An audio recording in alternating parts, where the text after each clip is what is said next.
ऐसा आप लोगों को विजिबल होगा कि बलून फिल हो रहा है।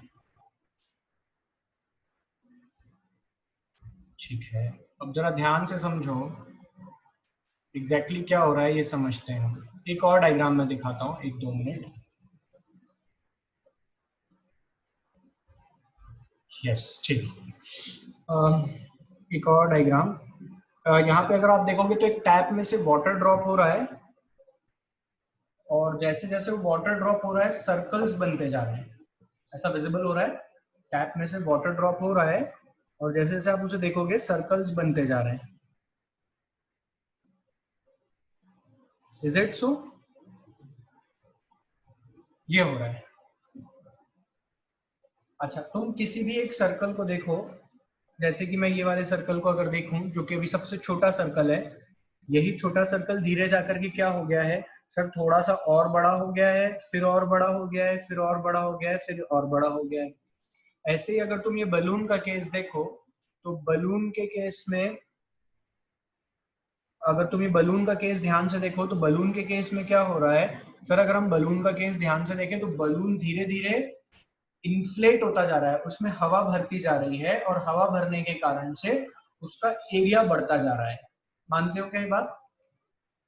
अगर उसका एरिया बढ़ रहा है तो आज जो हम पढ़ने वाले हैं वो टॉपिक है application of differentiation. Application of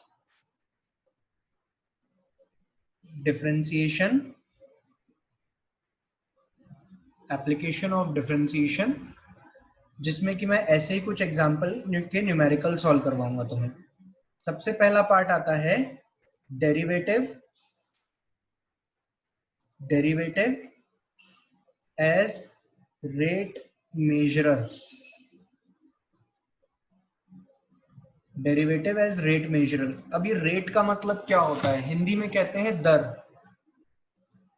आप लोगों ने सबने कभी ना कभी किसी ने सबने मैच देखा होगा, तो मैच में एक चीज आती है जिसे कहते हैं कि क्या रेट से बॉल फेंकी जा रही है, या कभी कभी रेट की बात होती है, टाइम। तो basically rate is time. Rate क्या है? टाइम है। हाँ, तो रेट इज टाइम। अब जैसे कि मैं कहूं,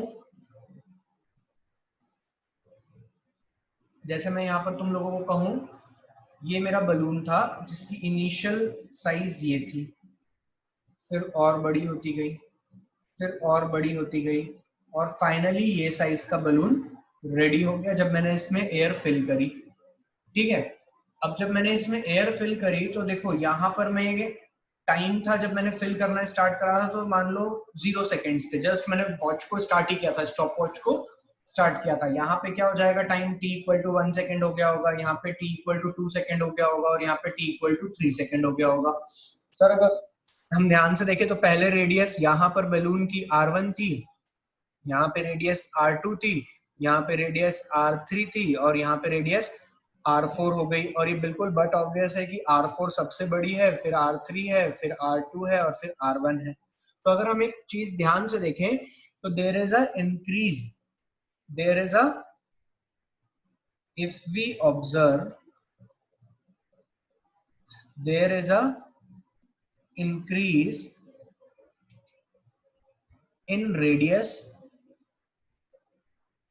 of balloon with respect to time। Time के साथ इसकी रेडियस चेंज हो रही है, बढ़ रही थी। What should I repeat? अभी तो पढ़ाना ही चालू नहीं करा है। there is a increase in radius, there is a increase in radius, there is a increase in radius with respect to time। क्या हो रहा है? टाइम के साथ रेडियस चेंज होती जा रही है। तो अगर टाइम के साथ रेडियस चेंज होती जा रही है, इम्प्लिसिट फंक्शन और उसके क्वेश्चन मैंने दिए थे बेटा, जो कि खत्म हो गए। किस दुनिया में जी रहे हो? इम्प्लिसिट फंक्शन और उसके क्वेश्चंस दिए थे, कल डाउट क्लास लगाई थी, उसमें सब कुछ डिस्कस कर दिया था। जिन बच्चों के इम्प्लिसिट के डाउट थे वो भी सॉल्व हो गए थे। तभी आज हमने नया टॉपिक स्टार्ट किया है। क्लास में रेगुलर रहो तो पता लगेगा। तो यहाँ पर अगर हम ध्यान से देखें तो जैसे जैसे हम इधर मूव करते जा रहे हैं, there is a increase in radius with time. तो अगर तुम ध्यान से देखो तो मैं कह सकता हूं ना ऐसा, there is a change in radius with respect to time, this is known as change in radius with respect to time. आज के बाद हमेशा याद रखेंगे ये बात कि अगर कोई भी फिजिकल क्वांटिटी, चाहे रेडियस हो, चाहे एरिया हो, चाहे वॉल्यूम हो, चाहे प्रेशर हो, चाहे फोर्स हो, अगर ये टाइम के साथ चेंज हो रहे हैं तो इनको हम पढ़ते हैं रेट मेजरर। कैसे पढ़ते हैं? रेट मेजरर। इसका मतलब ये हुआ कि अगर मैं बोल दूं, इसे क्या बोल सकता हूं? It is the rate of change of radius, rate of change of radius of balloon. इसका मतलब क्या हुआ? टाइम के साथ इसकी रेडियस कैसे चेंज हो रही है, टाइम के साथ इसकी रेडियस कैसे चेंज हो रही है वो कौन बता रहा है? ये वैल्यू। आई क्या इतनी बात समझ में सबको? वो बलून की रेडियस अपने आप बढ़ रही थी ना। अगर मैं कहूं तो ऐसा भी कह सकता हूं कि सर अगर आप ध्यान से देखें ना तो ये पूरा एरिया भी बढ़ रहा है, ये जो एरिया है धीरे धीरे इंक्रीज होता जा रहा है। क्या हो रहा है? ये एरिया इंक्रीज होता जा रहा है। तो अगर एरिया इंक्रीज होता जा रहा है तो एरिया के लिए भी तो मैं लिख सकता हूँ dA/dt, and that too it is increasing with time. तो अगर कोई भी चीज टाइम के साथ इंक्रीज हो रही है तो ये अभी यहाँ पर वो कोई भी चीज क्या बन गई है? एरिया। तो हम कहेंगे rate of change of area. क्या कहेंगे हम? Rate of change of area. इसका मतलब क्या हुआ? Rate of change of area, इसका सिंपल मतलब क्या हुआ? एरिया का change with respect to time. Clear हुई बात? हर बच्चे को रेट का मतलब समझ में आया? Rate means change in any physical quantity with respect to time. जो कॉन्सेप्ट में समझाना चाह रहा हूं वो क्लियर हो रहा है दिमाग में हर किसी के? हम क्या पढ़ने जा रहे हैं?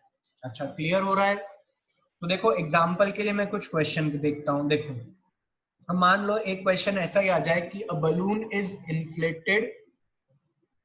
अब बलून इन्फ्लेटेड मतलब हवा भरना और डिफ्लेट मतलब हवा निकालना। तो अ बलून इज इन्फ्लेटेड, तो बलून है भैया, पहले छोटी रेडियस थी और बाद में फाइनली कुछ ऐसी रेडियस हो गई, यहां से यहाँ के बीच में कंटिन्यू बलून की रेडियस बढ़ती जा रही थी। बोलो यार, अगर बलून की रेडियस कंटिन्यू बढ़ती जा रही थी तो टाइम भी तो कंटिन्यू चालू था। घड़ी हमने चालू कर दी थी, 3 सेकंड में बलून पूरा फुल हो गया। तो 0 से 3 सेकंड में there is a change in radius of the balloon, there is a change in area of the balloon, and there is a change in volume of the balloon. तो rate of change, time के साथ ये change कैसा था? अब देखो इधर सुनो सब बच्चे, जो शब्द मैं बोल रहा हूँ उनको ध्यान से सुनो। अभी मैंने पढ़ाया rate of change of radius. ऐसे ही अगर तुम ध्यान से देखो तो क्या ये बात मानते हो कि एरिया और वॉल्यूम भी चेंज हो रहे होंगे जैसे जैसे उसमें हवा भरा रही होगी? अरे बिल्कुल होंगे यार।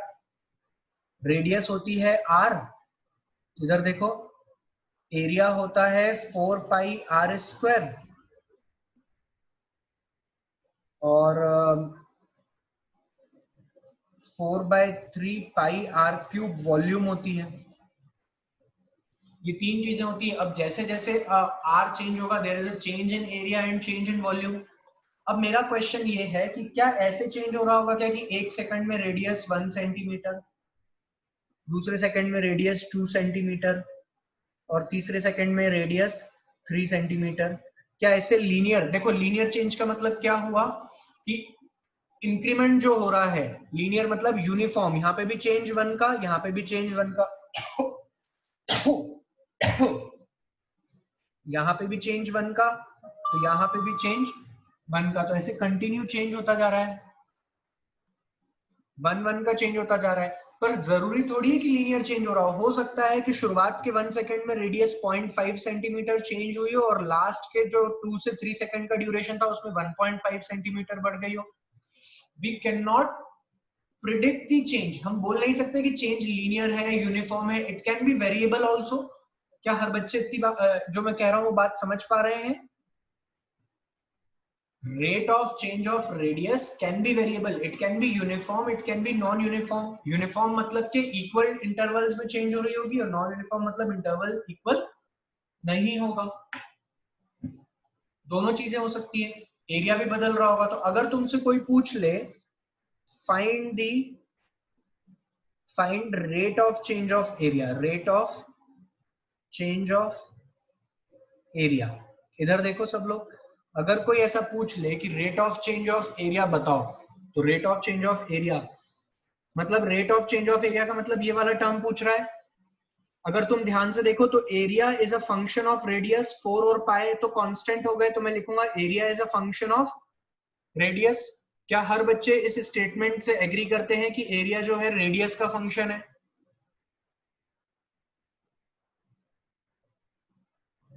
देखो बहुत टेक्निकल बात चल रही है, सब लोग जवाब दो। क्या हर बच्चे इस बात से एग्री करते हैं कि एरिया रेडियस का फंक्शन है? अब देखो तुम कहते थे ना एप्लीकेशन ऑफ फिजिक्स में क्या आएगा, इसका एप्लीकेशन, अब एप्लीकेशन चालू हुआ है।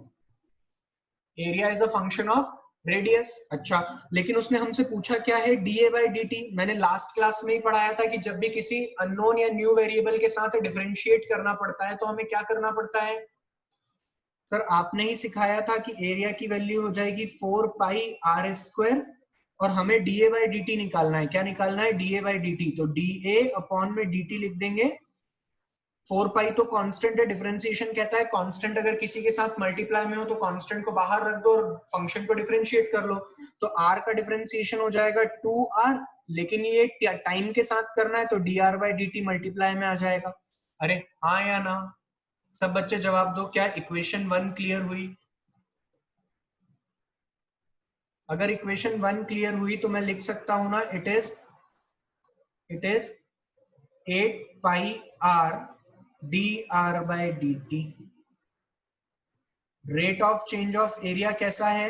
Sir rate of change of area इस इक्वेशन को फॉलो कर रहा है। किस इक्वेशन को? 8 pi R D R by D T को। अभी वॉल्यूम में फिर समझाऊंगा दीफा। तुम लोग एक बार में ध्यान क्यों नहीं देते हो यार? मतलब इतनी सिंपल सी बात इतनी बार बताना पड़ती है।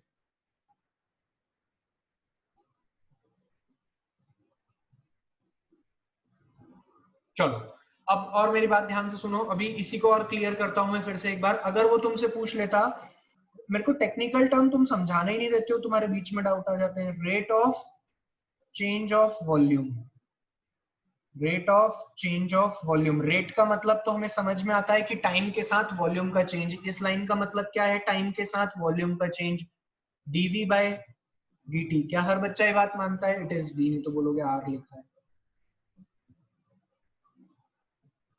क्या यही पूछ रहा है वो? ठीक है। अब वॉल्यूम क्या होता है? वॉल्यूम होता है 4/3 पाई आर क्यूब। क्या volume as a function of, अब सब बच्चे इधर देखना, बार बार डाउट मत क्रिएट करना, क्या volume as a function of radius है? अरे हाँ या ना? Volume as a function of radius है तो मेरे से पूछी तो डीवी बाई डी टी की वैल्यू जा रही है। तो डीवी बाई डी टी की वैल्यू क्या होगी? सर हमें ना आपने लास्ट क्लास में पढ़ाया था कि जब कभी भी न्यू वेरिएबल के साथ डिफरेंशिएट करते हैं तो पूरा डिफरेंशिएशन कर देना और आखिरी में एक फैक्टर का मल्टीप्लाई कर देते हैं। कैसे करना है देखो, 4/3 पाई, ये तो कांस्टेंट है, कांस्टेंट का डिफरेंशिएशन बाहर। आर क्यूब का डिफरेंशिएशन क्या होगा? 3r square. अगर मैं इसको r के साथ करता तो, और मल्टीप्लाई कर दो dr बाई dt से। क्या डिफरेंशिएशन क्लियर हुआ सबको? क्या डिफरेंशिएशन क्लियर हुआ?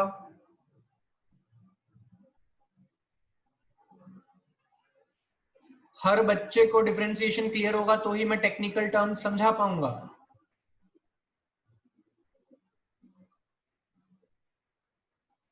ठीक है, तो मैंने यहाँ पे दो टर्म समझाई। एक समझाया rate of change of area. क्या समझाया मैंने? Rate of change of area of sphere. अगर कोई स्फीयर होगा तो उसका rate of change of area हम ऐसे लिखेंगे। और अगर कोई rate of change of volume of sphere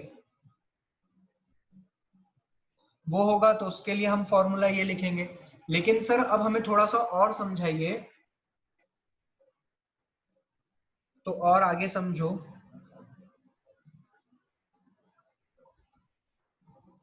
ये वाली टर्म क्या है? सब बच्चे रिप्लाई करो, ये वाली टर्म जो बार बार आ रही है ये क्या है? ये वाली टर्म क्या है जो मैंने सर्कल करी है? वो टर्म क्या है? क्या है वो टर्म बताओ? हाँ, it is the rate of change of radius. मतलब कि अगर आपको rate of change of area पता करना है तो आपको rate of change of radius पता होनी चाहिए। अगर आपको rate of change of volume पता करना है तो आपको rate of change of radius पता होनी चाहिए कि उसकी जो रेडियस में टाइम के साथ परिवर्तन हो रहा है वो किस तरीके से हो रहा है, वो पता होगा तो ही हम rate of change of volume निकाल सकते हैं। हाँ या ना?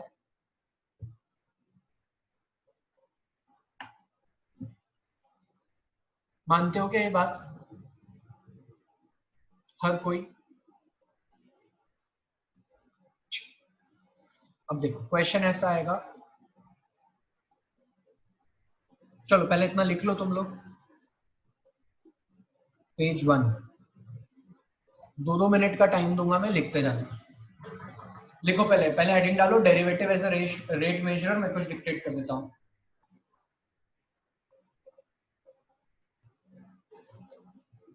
हेडिंग डाल लो, डेरिवेटिव एज अ रेट मेजरर, फिर मैं एक्सप्लेन करता हूँ। हाँ मैं थोड़ा सा डिक्टेट करूंगा।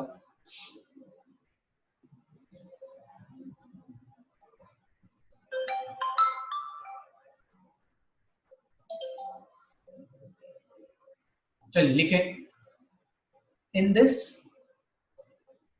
we will understand the in this we will understand change of physical quantity with respect to time. Change of physical quantities with respect to time.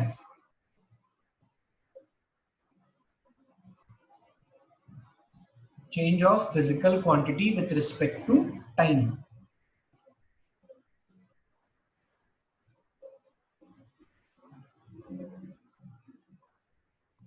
ठीक है, अब उसके बाद में ये जो रेड पेन से लिखा है और जो बलून का डायग्राम बनाया है सब कॉपी करना स्टार्ट करो।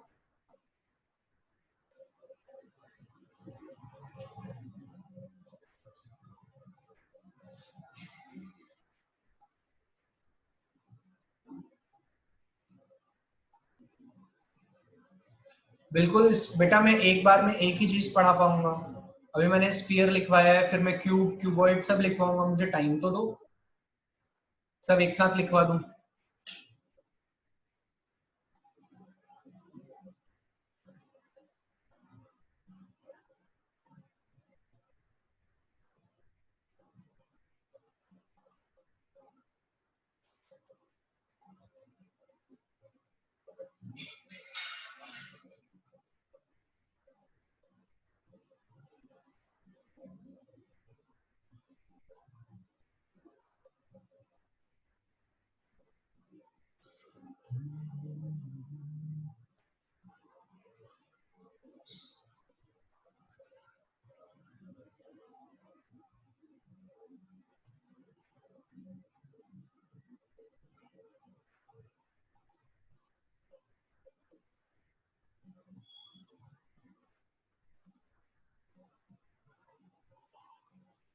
चलिए नेक्स्ट पेज लिखिए।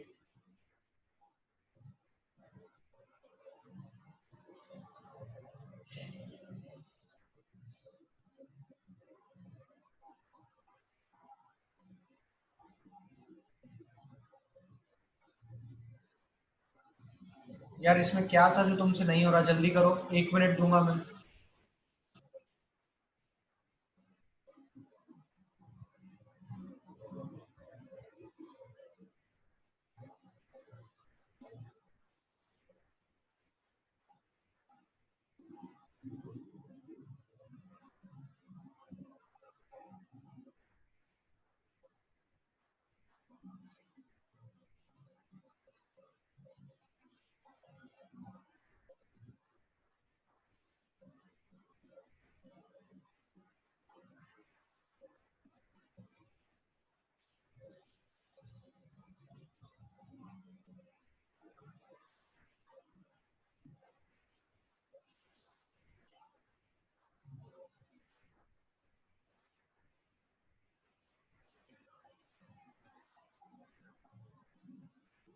नेक्स्ट पेज, जल्दी लिखो।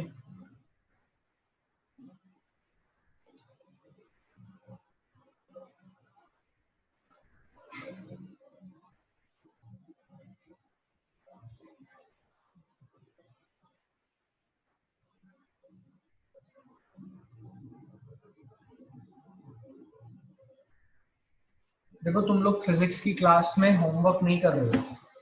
कल भी बहुत बच्चे गायब थे होमवर्क डिस्कशन टाइम में। या तो ऐसा होगा कि तुम लोगों से पूरा बन गया होगा, दैट्स रियली गुड, और नहीं, तुमने होमवर्क करना स्टार्ट करना है। बिना होमवर्क करे बहुत दिक्कत हो जाएगी बेटा। Selection is directly proportional to homework.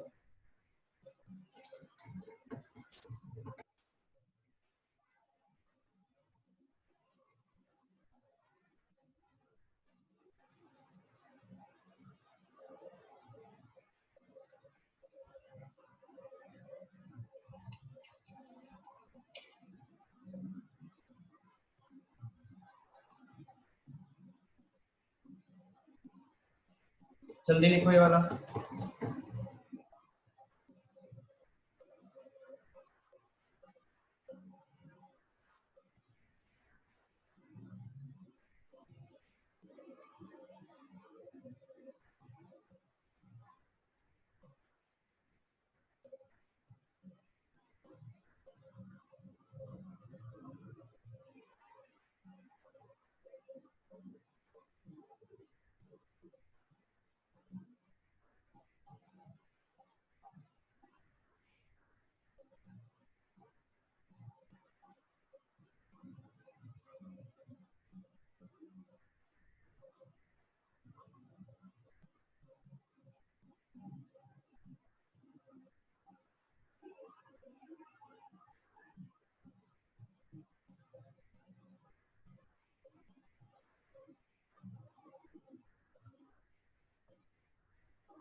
चलिए,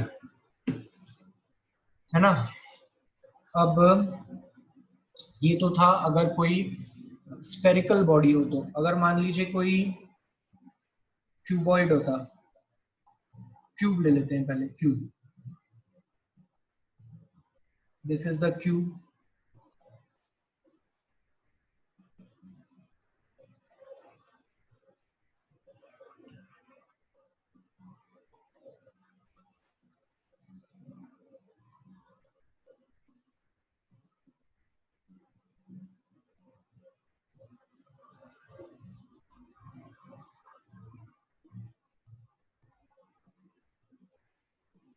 ये क्यूब है हमारे पास में, ठीक है, ऑफ साइड ए ले या एल ले लेता हूँ, चलो।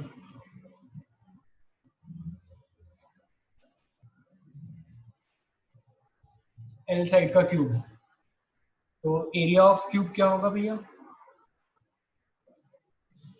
एरिया ऑफ क्यूब क्या होगा? L square. It is L cube, L square, it will be 6 L square. और ये क्या होगा? L cube. भैया ये तो मतलब आना चाहिए यार, है ना। Find rate of change of area and volume. ठीक है, चलो इधर देखो सब लोग, सॉल्यूशन। वॉल्यूम क्या होती है? L cube. तो अगर मैं वॉल्यूम को टाइम के साथ डिफरेंशिएट करूंगा तो sir volume is a function of L. Time के साथ डिफरेंशिएट करेंगे तो ये 3 L² तो हो जाएगा, लेकिन साथ में dl/dt भी आएगा। क्या हर बच्चा इससे क्लियर है? बोलो। ऐसे ही अगर एरिया का बोलेंगे तो एरिया का क्या होता है 6L²। Area is a function of L. लेकिन सर अगर इसे डिफरेंशिएट करेंगे विथ रिस्पेक्ट टू टाइम, क्योंकि हमसे रेट पूछा है dA/dt, तो 6 तो बाहर आ जाएगा, L² का 2L हो जाएगा और साथ में dL/dt मल्टीप्लाई में आ जाएगा, 12L dL/dt ऐसा हो जाएगा। बोलो, this is rate of change of area, this is rate of change of volume. दोनों टर्म क्लियर हुए अच्छे से?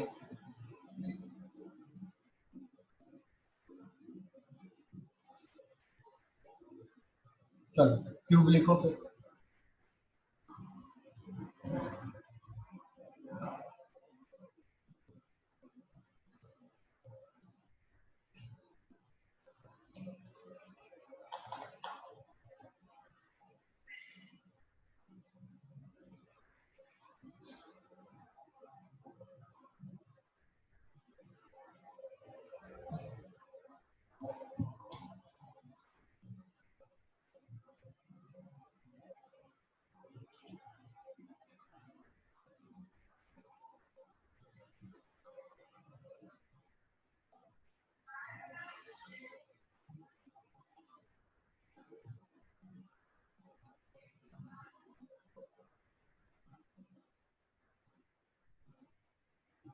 बेटा तुम समय एक बार फॉर्मूला याद करो, क्या होता है क्यूब का सरफेस एरिया ऑफ क्यूब, क्या होता है 6L² या 6L?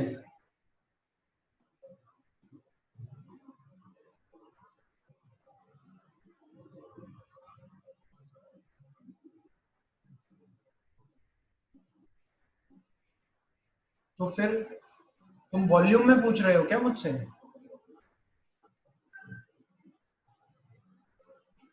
अरे L³ का डिफरेंशिएशन करो जरा। L³ का डिफरेंशिएशन क्या होगा 3L²। L³ का L के साथ डिफरेंशिएशन क्या होगा 3L² मल्टीप्लाई बाय dL/dt। तुमने प्रैक्टिस नहीं करी है घर पे क्वेश्चंस की? प्रैक्टिस करो एक बार। एक क्वेश्चन लिखो, एक क्वेश्चन लिखो। अ cube of side 5 centimeter is heated in a furnace. The rate of increase of its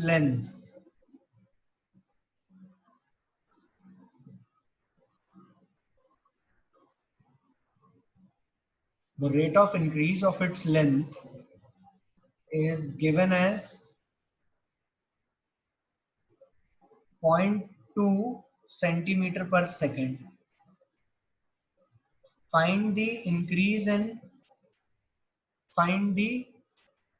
rate of change of volume. Find the rate of change of area and rate of change of volume.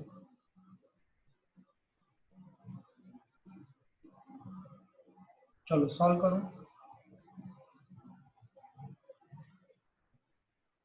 Solve करो सब लोग जल्दी।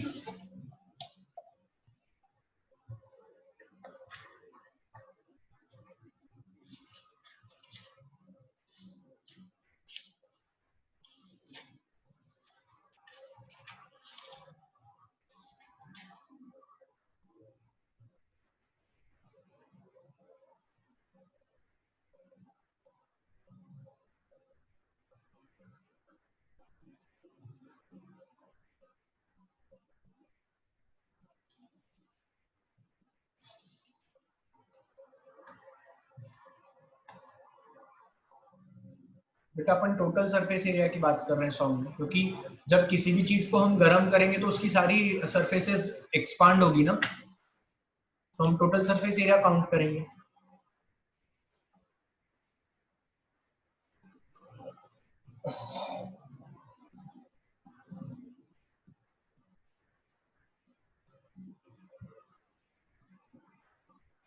सब लोग solve करो।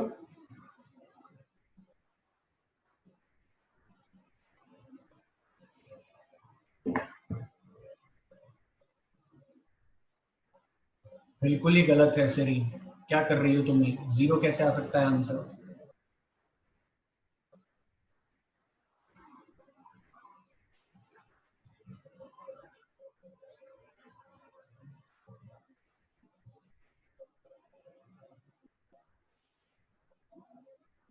सब बच्चे solve करें।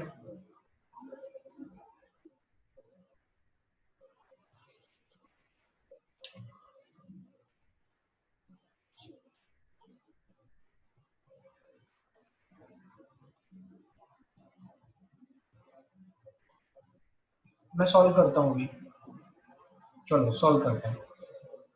एरिया क्या होता है, 6L²। तो ये हो जाएगा 12L dl/dt।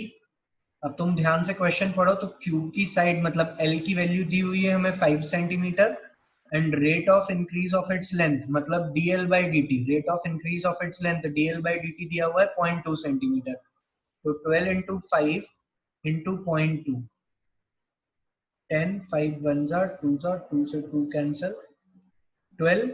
So rate of change of area क्या आ गया, 12 सेंटीमीटर स्क्वायर पर सेकेंड।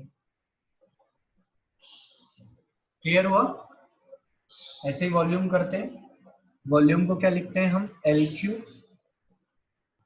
3L² dl/dt। 3 लेंथ का स्क्वायर कितना हो जाएगा, 5 का स्क्वायर 25, dl/dt इज 0.2 तो 2/10, 5 5 जा 5 2 जा 2 से 2 cancel, 50 centimetre cube per second. Got it everyone.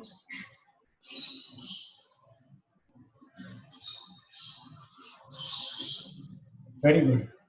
Pranjali इसमें क्या क्लियर नहीं, ऊपर फॉर्मूले हैं इनमें वैल्यूज रखनी है बेटा। देख, क्यूब की साइड दी है, rate of change of its length दिया है, क्यूब की लेंथ का चेंज दिया हुआ है, दोनों वैल्यूज को उठा के फॉर्मूले में पुट करना है। ये पहले फॉर्मूला मैंने क्यूब का ये देख यहाँ लिखवा ही दिया है।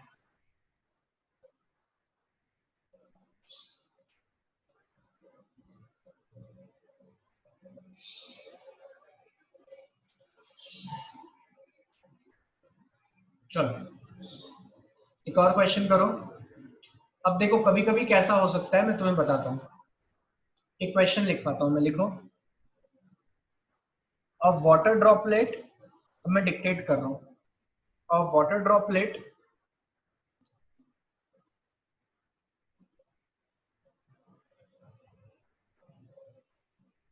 falls on the surface and start moving। अब क्या होता है, एक ड्रॉपलेट जब पानी की गिरती है तो वो फैलती है थोड़ी देर, तो it start moving. The rate of increase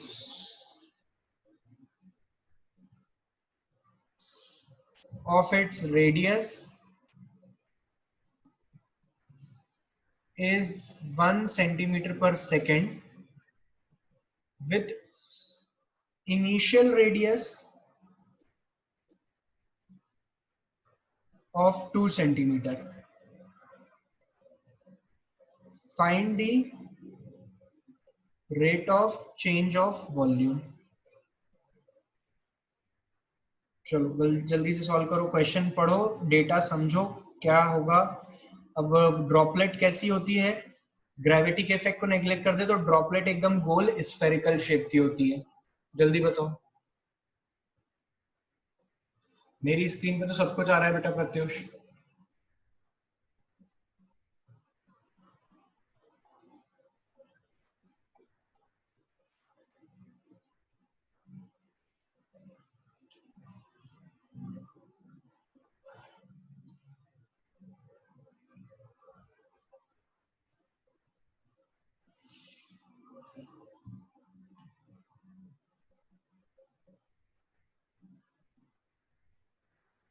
चलिए बताइए जल्दी से।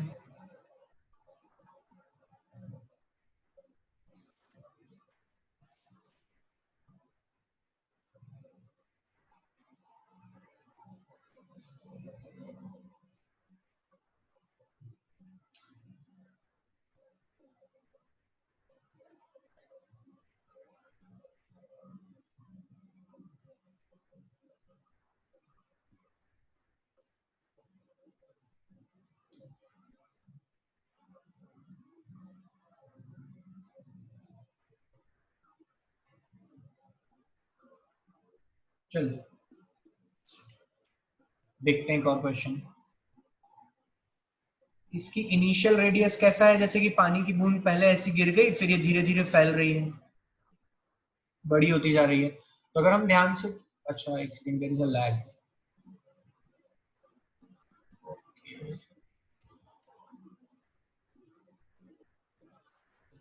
Just a second.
विजिबल है तुम लोगों को?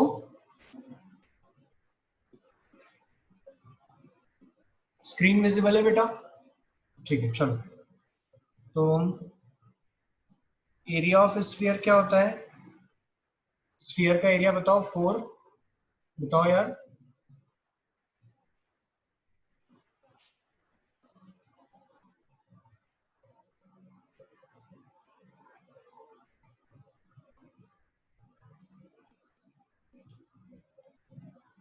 ठीक है, अब हमसे rate of change of area पूछ लिया है। यहां पर हमें पता है कि area as a function of radius है, तो 4 पाई बाहर आ जाएगा, 2r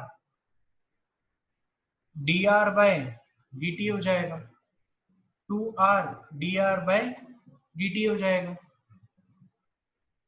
क्या हो जाएगा? 2r dr by dt। अच्छा वॉल्यूम पूछ रहा है, तो वॉल्यूम क्या होता है? 4/3 pi r cube, 4/3 pi into 3r² dr/dt। ये 3 से ये 3 कैंसिल हो गया, तो आंसर आएगा 4πr² dr/dt। 4πr² की वैल्यू हमें शुरू में दी हुई है 2 सेंटीमीटर है, और dr/dt इज 1। 2 2 जा 4, और 4 इंटू 4 16, तो answer is 16 pi centimetre cube per second. This is the answer. थोड़ी थोड़ी फील आई टॉपिक की डिफरेंशिएशन पढ़ने के बाद हमने इसका फिजिक्स में जो यूज देखा, इसका प्रैक्टिकल एप्लीकेशन देखा, वो कितना क्लियर है? पर किसी को समझ में आया?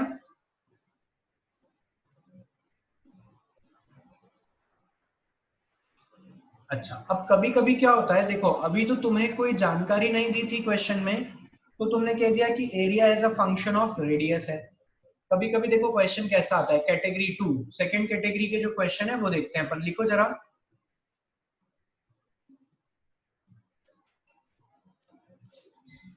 Water falls on the surface, 32 पाई कैसे आएगा? 4 है, 4 और 4, 2 का स्क्वायर 4, उसमें 4 का मल्टीप्लाई करेंगे तो क्या बनेगा? 16। 50.28 क्यों लिख रहे हो? पाई की वैल्यू लिखने से क्या फायदा मिल रहा है तुमको याशी?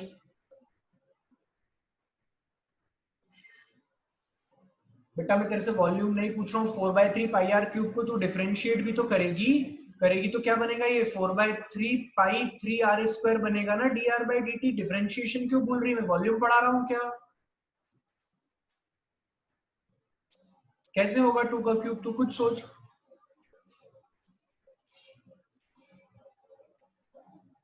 फिर से सॉल्व करो तुम लोग, इसमें वैल्यू रखो तो जरा सब लोग बताओ। 16 पाई आ रहा है, 8 पाई आ रहा है, या 32 पाई आ रहा है?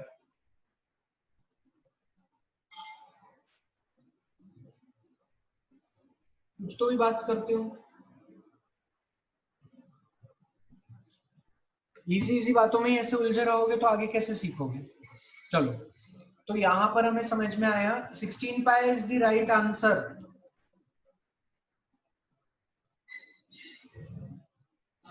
चलिए, अब जो सेकंड कैटेगरी ऑफ क्वेश्चन आती है वो क्या आती है, एरिया ऑफ, लिखे क्वेश्चन लिखे, area of water droplet, area of water droplet depends on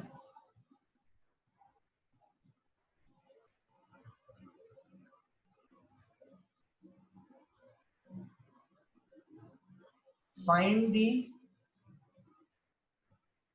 area at t equal to 2 second.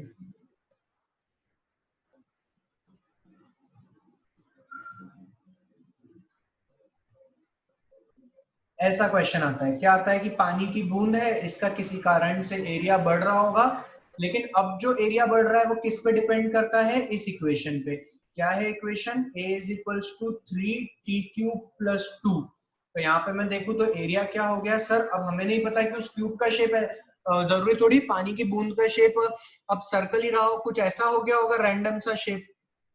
तो अभी रैंडम सा शेप धीरे धीरे क्या हो रहा होगा, बड़ा हो रहा होगा।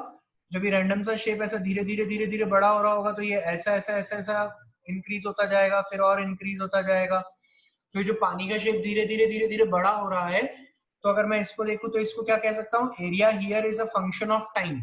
क्वेश्चन वाले ने खुद ने कह दिया है कि एरिया को क्या मानना है आपको, फंक्शन ऑफ टाइम, और पूछा भी क्या है उसने, dA/dt।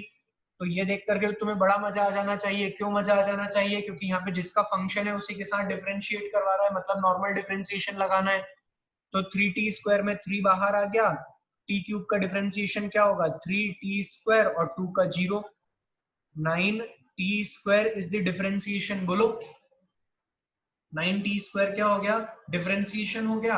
अब आपसे पूछा क्या है, आपसे पूछा है फाइंड दी, अब बताओ इसका एरिया कितना हो गया होगा जब time t equal to 2 second हो रहा होगा। तुम कहोगे अच्छा ये लो मैं वैल्यू पुट कर देता हूँ, 9 × 4 36। क्लियर हुआ सबको। Second category of the question ज्यादा आसान है, हर बच्चे को समझ में आई।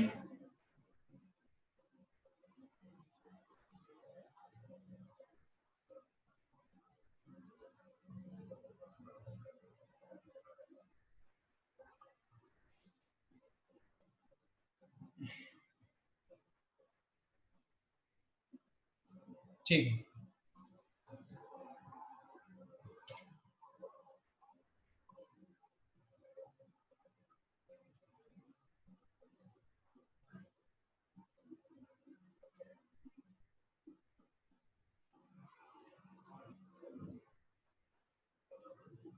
यार एक्चुअली ना आज मेरे आईपैड में कुछ प्रॉब्लम आ रही है, तो हमने एक पहला एप्लीकेशन तो सीख लिया है।